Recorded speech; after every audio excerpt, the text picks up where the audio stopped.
Mati.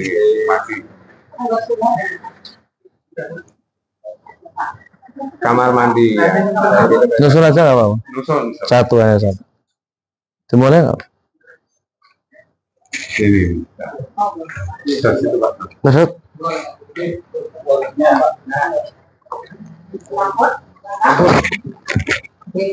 Assalamualaikum warahmatullahi wabarakatuh.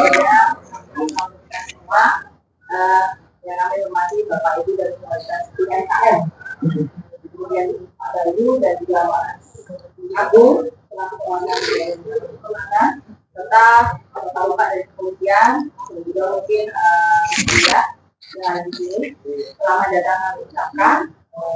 Sebelumnya mengendarat itu dari pemberitahuan yang kami terima Pak Bayu dan Mas Agung, bahwasanya hari ini kita melakukan silaturahmi dari teman-teman, rekan-rekan, saudara-saudara, saudara dan saudara. Mungkin tidak perlu sekali yang besar. Saya di sini ada memperkenalkan kalau Pak Bayu kemarin juga panggil di Jakarta. Nah, kalau yang selanjutnya Pak Bayu ini adalah tim di hukumnya PNM yang kemarin memang tidak bisa hadir waktu silaturahmi dengan yang kedua.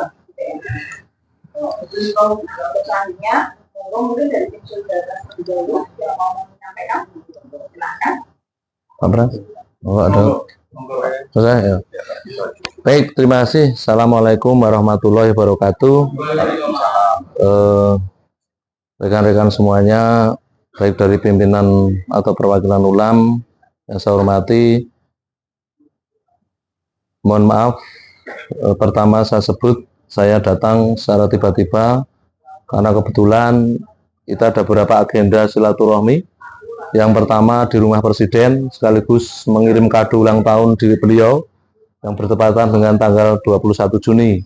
Kado tentang harapan banyak sekali terkait dengan keterbiaan terhadap rakyat kecil, terutama UMKM DIY. Yang kedua tadi kami ke BRI, kemudian ke OJK, dan sekarang kita bersilaturahmi bersama-sama berada di ULAM. Ini yang kedua Pak, kemarin Pak Bayu sudah terima, kemudian beliau belum ya Pak Nilan? Pak Agung belum bisa menemui. Harapannya walaupun tidak langsung kepada pimpinan, tetapi harapannya nanti ini menjadi masukan yang luar biasa, walaupun yang pertama kemarin saya kira belum menghasilkan sesuatu. Gini Pak, seperti yang pertama perlu saya sampaikan bahwa kami datang ini karena di beberapa nasabah kami kemarin juga didatangi oleh tim daripada ULAM. Bahasanya berbalas pantun. Kami didatangi, kami juga datang. Supaya nanti komunikasi itu bisa memutuskan sesuatu yang terbaik. Kami datang sebenarnya sudah berulang-ulang saya katakan, yang ada di komunitas kita itu adalah beberapa nasabah yang mungkin dianggap bermasalah.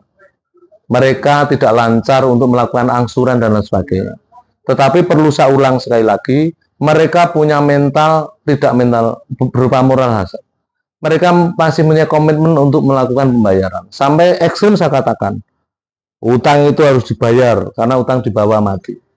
Mereka masih berkomitmen. Mereka tidak membayar bukan karena tidak punya niatan baik untuk membayar. Bukan ngemplang. Tetapi waktu itu ketika usaha mereka berjalan itu tertimpa atau ada wabah COVID-19 yang mengharuskan mereka untuk melakukan pembatasan-pembatasan yang dilakukan oleh pemerintah, dan itu sangat menyakitkan bagi pelaku UMKM. Kalau dulu boleh berpilih, mending kita bebas, kena COVID, apa-apa, bangane mati kelaparan. Tetapi kita sebagai warga masyarakat yang baik sehingga patuh. Baru bukaan bakso, wes doya-oya Pol PP tidak mau ditutup, kita tutup. Jangan bergerombol, kita nggak bergerombol. Sehingga itu sangat memberatkan. Ya, sekali lagi itu yang membuat kita itu sekarang itu mungkin dianggap bermasalah. Walaupun pemerintah juga sebagai penebus dosa kemudian terbitkan undang-undang berulang-ulang 4/2023. Walaupun PP-nya juga keluar, tapi dicatatkan lembaran negara loh, ditandatangani presiden loh. Ya, kemudian juga sudah disahkan di DPR. Nah, kita punya keyakinan niat baik pemerintah untuk memberikan sebuah kebijakan itu tentu memakai dasar logika yang bisa diterima dengan nalar, ya toh Pak? Baik stasional maupun secara komprehensif. Lah sekarang yang jadi masalah sekarang, karena waktu Rasul membayar, karena ribut dan sebagainya, sekarang teman-teman dari ULAM dan sebagainya sudah mulai ngejar-ngejar menjalankan misinya sesuai dengan aturan perbankan. Kita kalau sebagai masyarakat yang mungkin netral ya, karena kebetulan saya tidak ada masalah dengan bank. Bilalah orang pernah urusan bank, memang saya nggak ada utang di bank.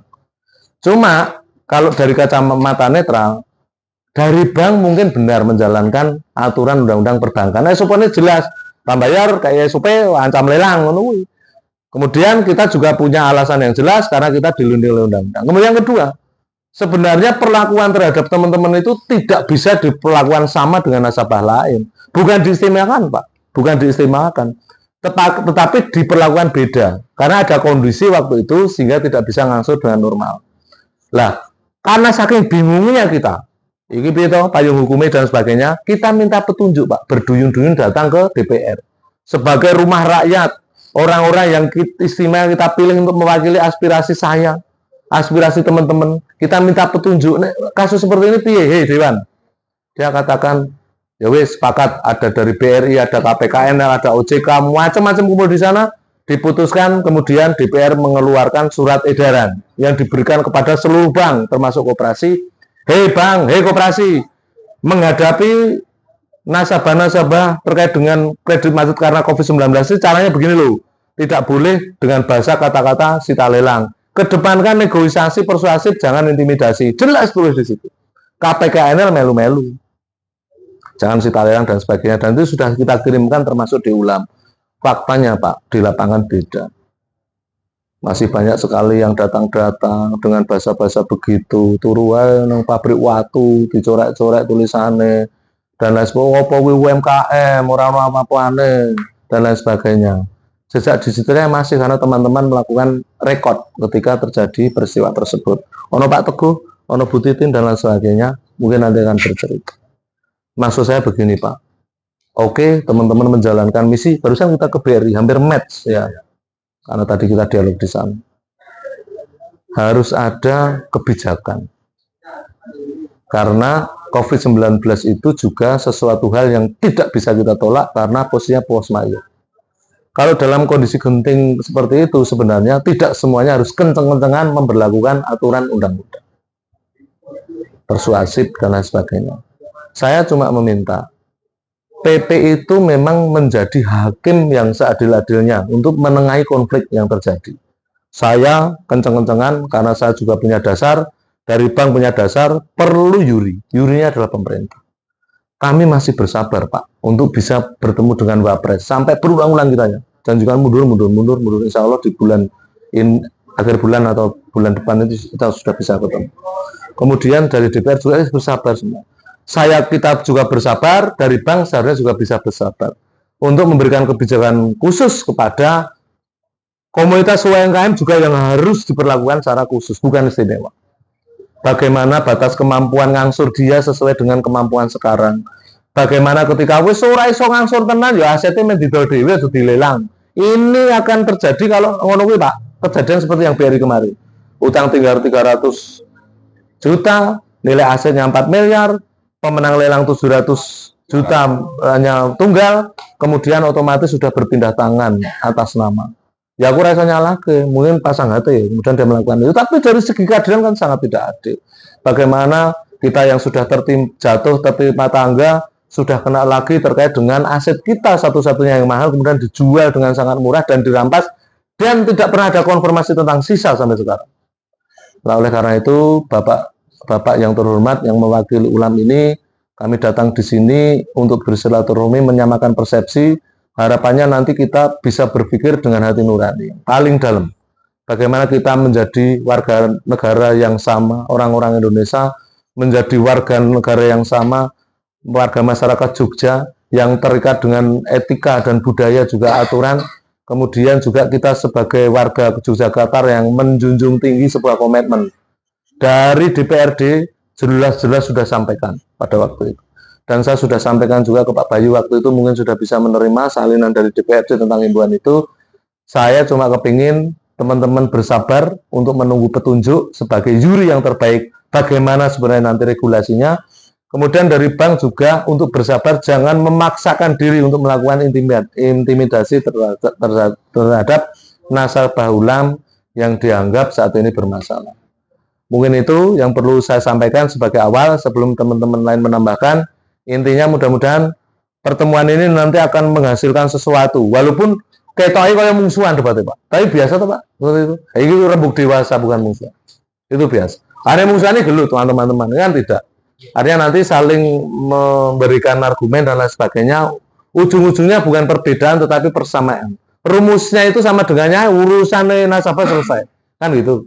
Urusan nasabah selesai. Walaupun juga memang harus bersabar terkait dengan waktu. Mungkin itu awal, mungkin ditambahkan oleh Pak Sindro, Pak Prase. Pak Sindro. Kami dulu. Oh ya, untuk itu monggo dari ulang.